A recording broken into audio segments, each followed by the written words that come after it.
Donc, il faut boire de l'eau fraîche aussi. C'est Dieu qui lui a donné à Coach Amon ce que Dieu lui a donné. Basta. Il faut être contente pour ça. De voir, elle est parmi les meilleures dans TikTok. Et c'est une Africaine. Ne dites pas que genre, ouais, c'est une Ivoirienne. Je pense qu'elle est Ivoirienne. Que c'est une Ivoirienne. Alors, on s'en fout. Non, c'est l'Afrique qui gagne. C'est Afrique dans Afrique. C'est nous dans nous. Point. Donc, moi, si vous pensez, vous allez me mettre dans vos sales affaires là, c'est parce que vous dormez. Vous dormez. Vous dormez.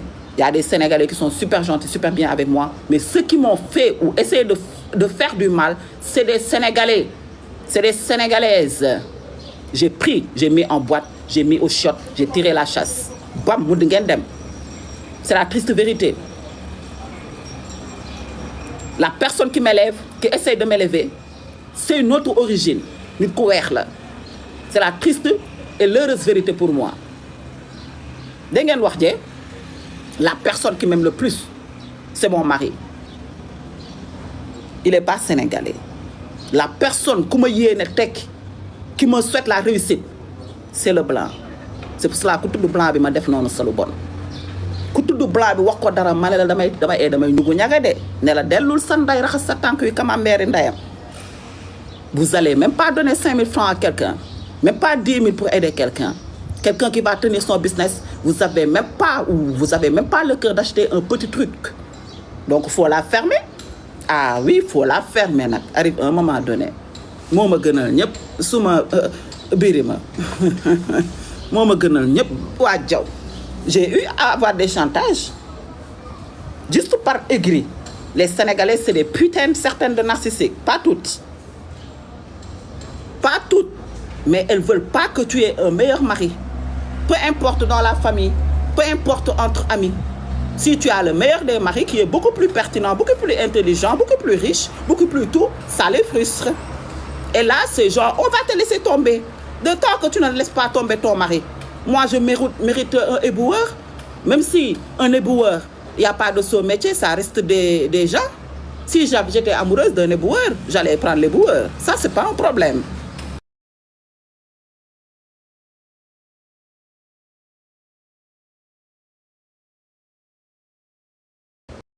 Doy bi bam daj mako wax lolou la yalla dogal te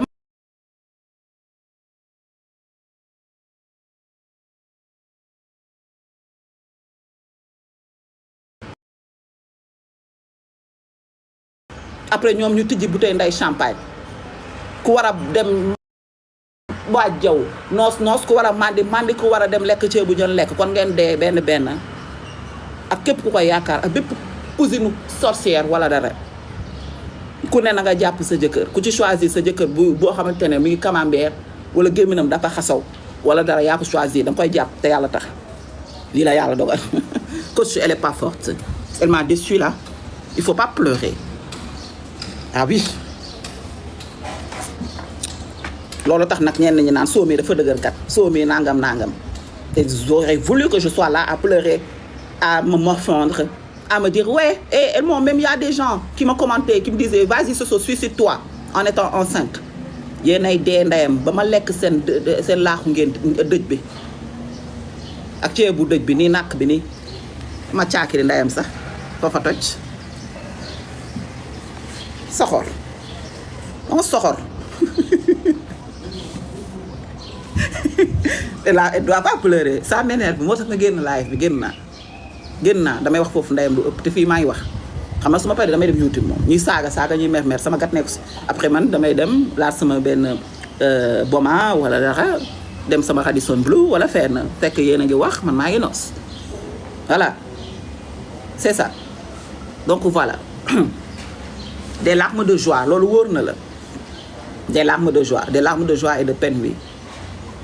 Vous êtes des psychologues, c'est vous qui pouvez rentrer dans le cœur de Coach et déterminer si ce sont des larmes de joie et de trucs, et de peine, et de tristesse, oui. Coach nous aime beaucoup. Coach, combien de fois moi challenge sur une musique? Sauf que moi j'aime sénégalaise. On est amis dans TikTok, je sais ce que je dis. Elle aime les Sénégalaises. Waxan non Soso duma waxantu.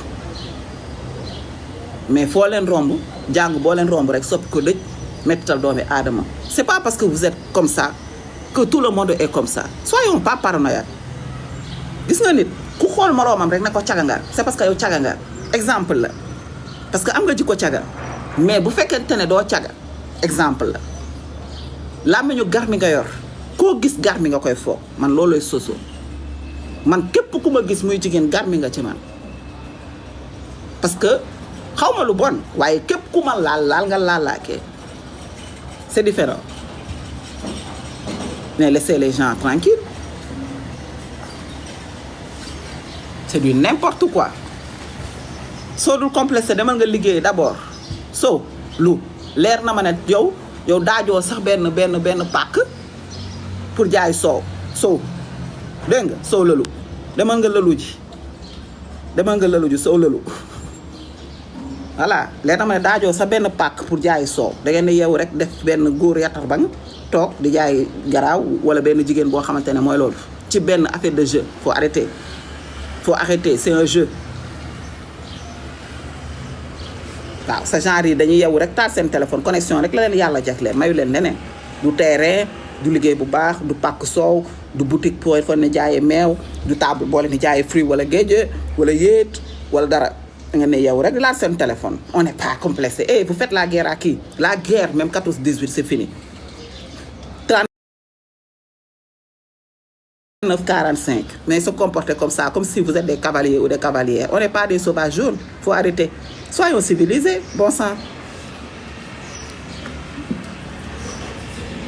xëy rek H24 xeex H24 dëgg sa H24 coulot arrêtez leen les gens les vrais les nobles ont d'autres chats à fouetter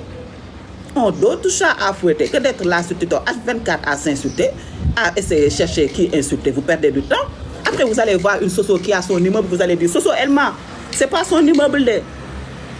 Parce que le moment où vous êtes là en train de vous morfondre sur la vie des autres, à essayer d'harceler quelqu'un, à faire du mal à quelqu'un, vous perdez votre temps, votre propre vie. Ceci est un bon conseil.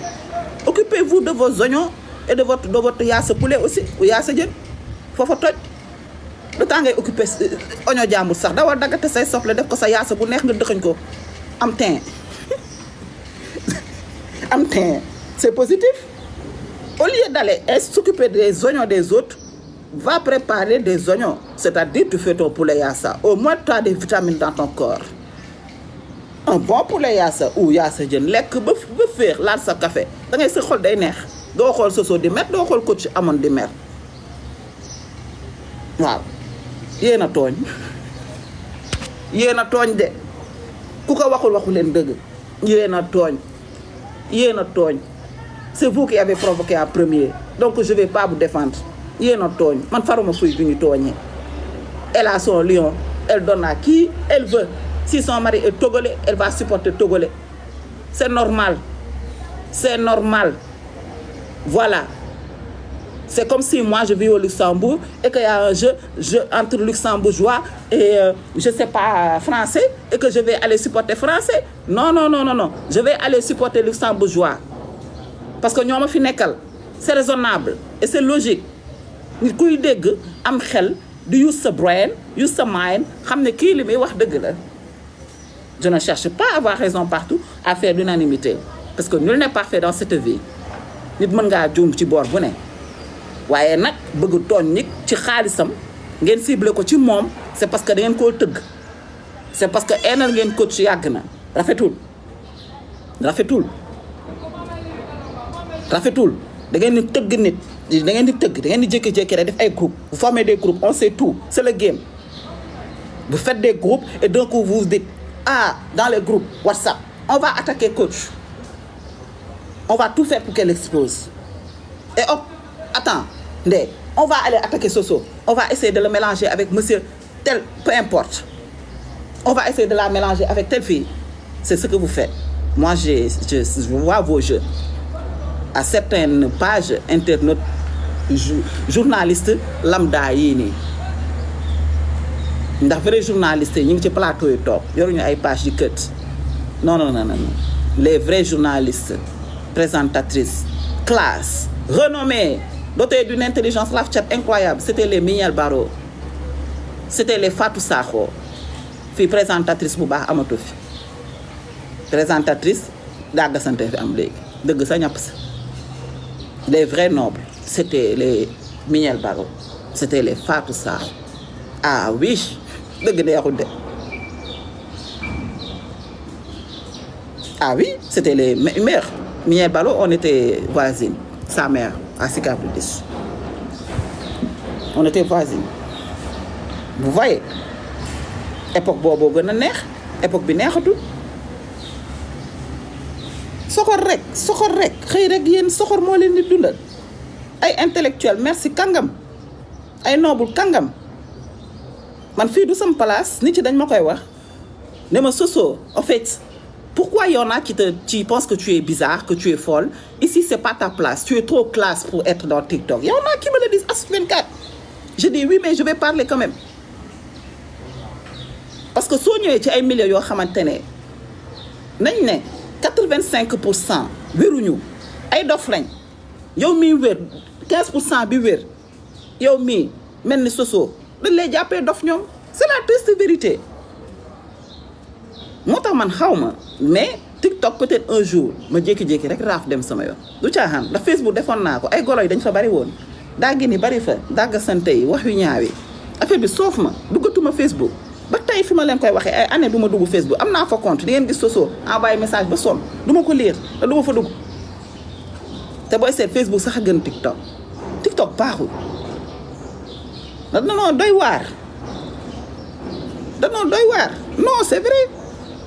comme man ni ma meree rek di mer rek naan leen dàngin mooy ñi ma sonna ma tuddee leen tim dàngin ba tijjil leen page di fa jam dàngin yëpp ñu ngi foofu mën ngeen dem seetaan képp ku ma sonna rek yaa ngi sama page dàngin boobu man la de maa koy def nëbbatuuma ndax du ma naa féex du ma hypocrite lu ma def dama naan maa def lu ma deful defuma loolu rek la mais day fekk ñu tooñ ma du ma jël nit rek di ko tooñ day fekk ñu tooñ ma sonn ci yow dugal la ci page dàngin nga la xam ne fii pour nit yi la du ma la fi dugal ku yaakaar ma tontu la fii ngay bëse sa compte wala sa gémmiñ gu mbuuraan wala say bokk yu forox ndax nga sa bopp ni ma sonnee ci page bi li ma si daj du ñëpp laa fi tontu commentaire de sa page di jóg pour lan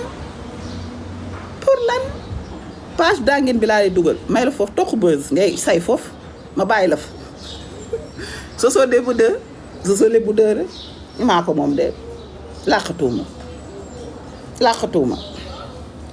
léegi nag ku ma ci tooñ ba ma dugal la fa nga gis ñenn ñi woote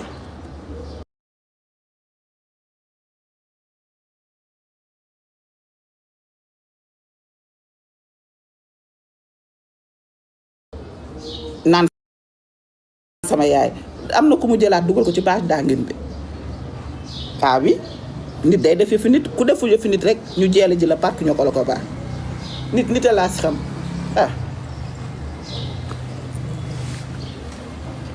wala dugal la parc de art wala delloo la Kédougou dans les sommets de Mandiangal tey ma dafa dugal las di nga am toq bës de waaw ndax am naa fa ñaata cas foofu maa ngi presque 40 cas dafa la wës di nga am toq bës moom mais fii duma fi may kenn bës bu bari surtout ku ñaan nii ku soxor nga fa ne damay toog comme ni ma doon def avant di la tontu da ngeen gisati may tontu nit ci commentaire benn golo duma la tontu ñëwal saaga pour wut bës waxal lu bon damay bloqué sa ndey nga naaw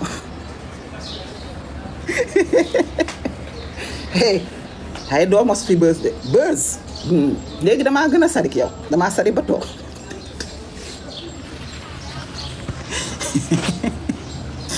yooyu la ñuy maye ñu ñëw ne xaar ñu tappaas Soso comme ça moom suñ ko waxee lu bon sax dina tontu su tontu wee ñun ñu bëse suñu compte waaye di ngeen toog foofu di am ay 2 vues 3 vues de tooñkat doo am vues yu bari ngeen toog di am 2 vues rek non on discute de coach amoon j'ai dit ce que je pense ils vont me mettre dans YouTube encore coller ma photo dugalal ma y a pas de souci mais dëgg bi dañ koy wax man wax dëgg bi dañoo lakkale lakkale nañ de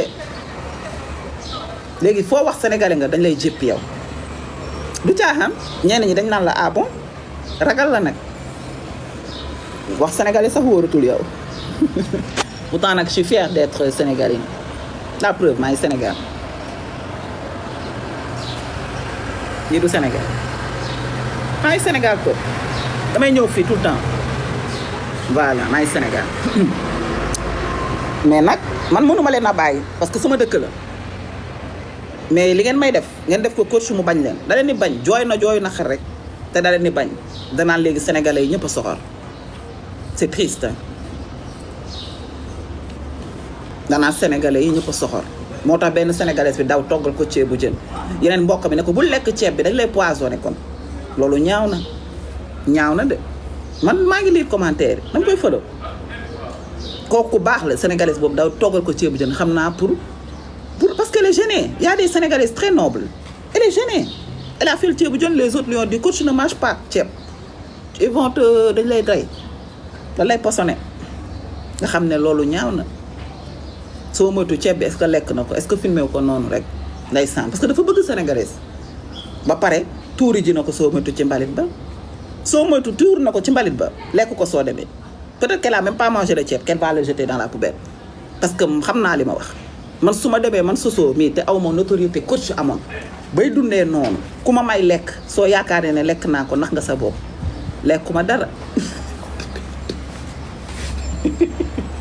ah bu jaaxaat de lekkuma dara ku ma jox lekk dinaa jël ngeen xam ko tey ak képp ku ma mësal yónnee lekk ak loo si mënti def du jàpp parce que dinaa jël géej bi dinaa jël yenn yi dinaa jël màdd bi dinaa jël lépp ne la jërëjëf ne la ah bisou jox la dara jël affaire yi takk ba mu baax téegal ko ca mbalit ba mu dem cuuraay sax maa koy jëndal sama bopp ku ma may cuuraay sax duma ko cuura xanaa du maa egg fii la réew mi toll ndax cuuraay sax dañ ciy def lu bon nga noyyu ko rek jaaree fa dof attention nga noyyu ko rek ci sa kër fekk def nañ ci liggéey nga taal ko fa rek nga commencé dóorante sa jëkkër say ba tas cuuraay sax kenn du ko jël jëndal ko sa bopp dee jëndal sa bopp cuuraay man maa jëndal sama bopp ok voilà te du may taal cuuraay tout le temps parce que cuuraay bari baaxul ci xol waaw ay diffuseur rituel si laay gën di def mais de temps en temps nga taal cuuraay affaire xet bi dem yooyu voilà foofu comme ni ma doon joxee par exemple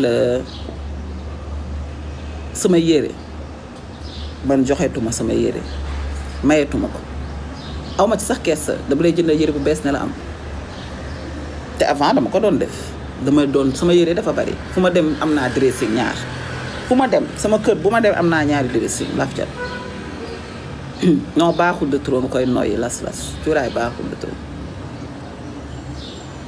mais joxeetuma ko je préfère ma lem yëpp ba mu jekk mu dugal ko ci benn bi foofu Luxembourg mu dem ñooñu ti def centre de tri ñoo koy trier mu ñëw def fëgg jaay keneen use ko mais ku ma xamut mais dañ lay topp sosoo jox ma sa yére bi sosoo sa grand boubou bi li nga sol laa soxla li nga dafa wóor nit ki lu mu sol nga koy laaj duma la ko jox rituals la am naa fii jànk fii jànk sama jànk yaay la sax waaw moom tamit moo may nettoyer ku calme la mais am naa fi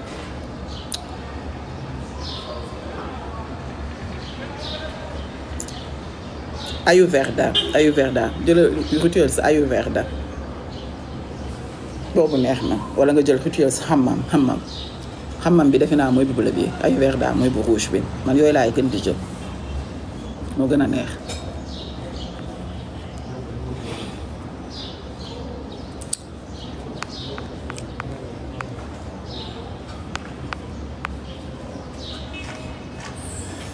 non dëgg bu wóor sax Comfort Store ci boutique yi foofu laa koy jëndee Luxembourg mais mën nga ko xool internet bu fekkente ne nga ko bëgg a jënd internet mën na ne day jaay internet soo demee Amazon peut-être ñu am Amazon xam nga lépp lay jaay moom Amazon moom mooy àddina waaw loo bëgg rek jënd soo duggee Amazon da nga koy am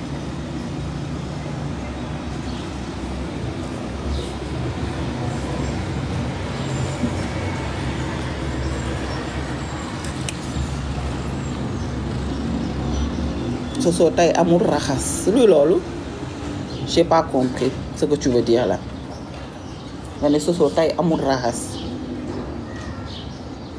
Khalifa Khalifa doo ma baal rek ngir yàlla nga jox ma sama chargeur bi s'il te plaît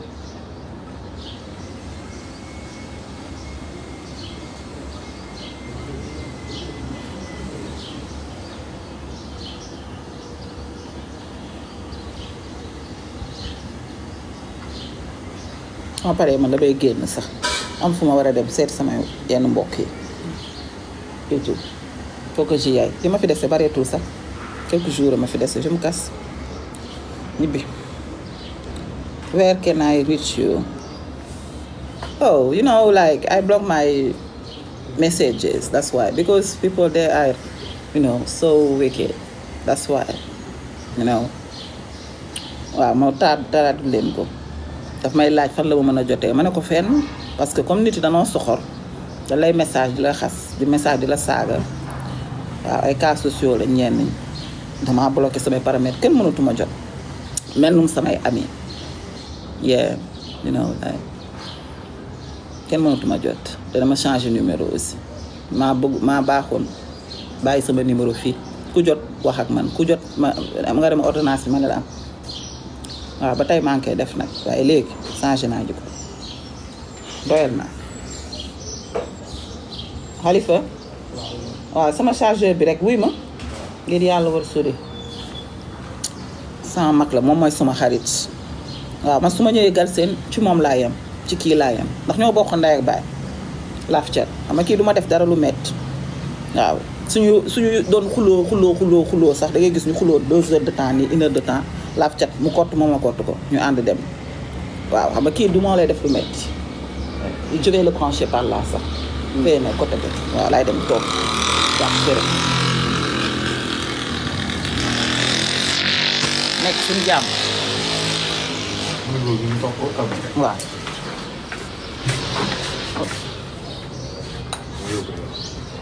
waaw laaj xool ak croissant bi anam mu ngi noonu waaw merci beaucoup waaw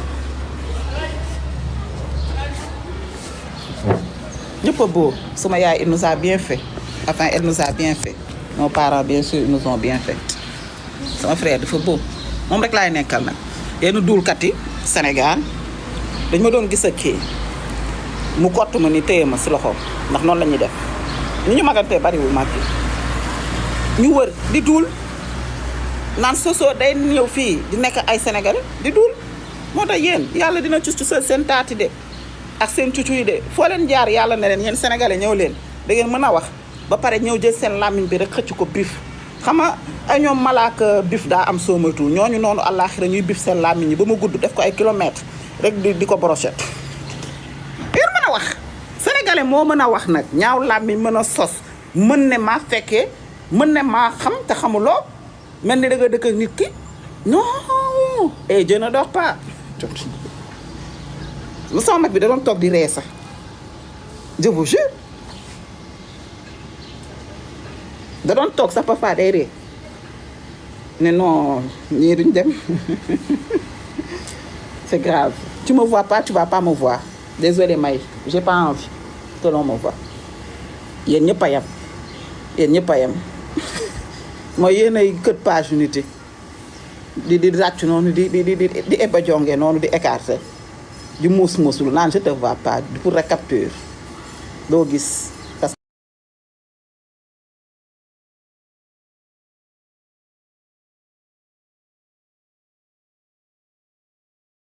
que bëgguma tey ngeen gis ma bañ sama raw xaan lu ma wax rek loolu lay def nee naa leen du ma nit rap la man Sénégal maa baax si yéen de du ma nit rap la bere sari